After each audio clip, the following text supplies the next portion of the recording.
Welcome back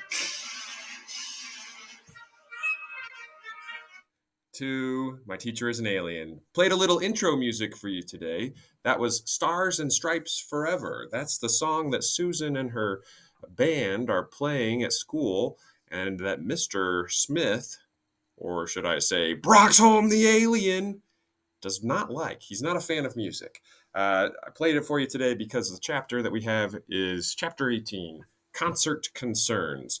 So I thought it would be helpful. Susan plays the piccolo. The piccolo is like a little flute instrument, and it makes a very high sound, pretty loud, and you can hear it in the song Stars and Stripes Forever.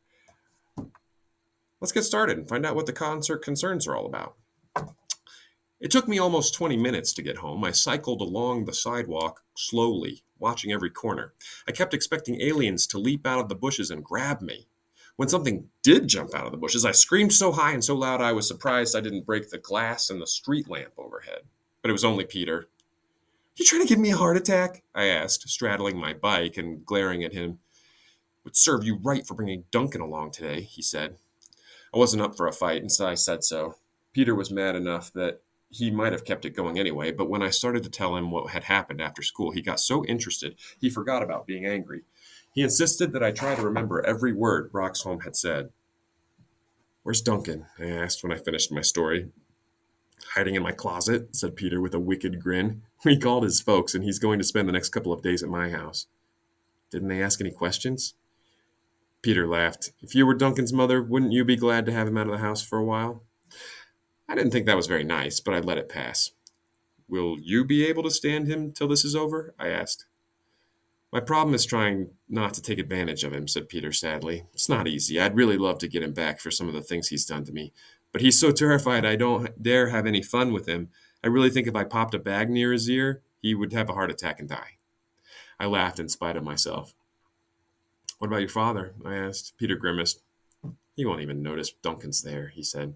"By the way, I took the pictures to the drugstore. We can pick them up after school tomorrow." "If we live that long," I said. "Relax," said Peter. "Broxholm and his friends are here to collect people. I'd be really surprised if they actually kill anyone." That made me feel a little better, but it was only the thought that this whole mess might be over when we got the pictures that kept me from losing my mind that night. Even so, I was so frazzled I couldn't think about anything else.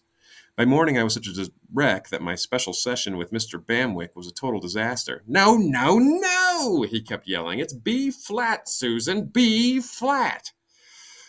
"Well, I can't get it right if you keep screaming at me," I said, trying not to cry. I couldn't blame poor Mr. Bamwick. The concert was only a day away, and I was getting worse by the minute. But I just couldn't concentrate on the music. How could I when I knew that what else was supposed to happen?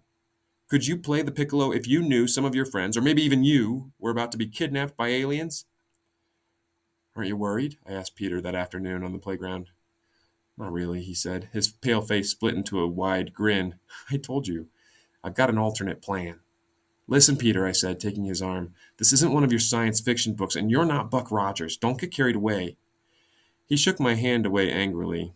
"This is the greatest thing that's ever happened in this town, and don't you forget it, Susan," he said. At that point, Stacy and Mike went running by, yelling bad words at each other. We started to laugh.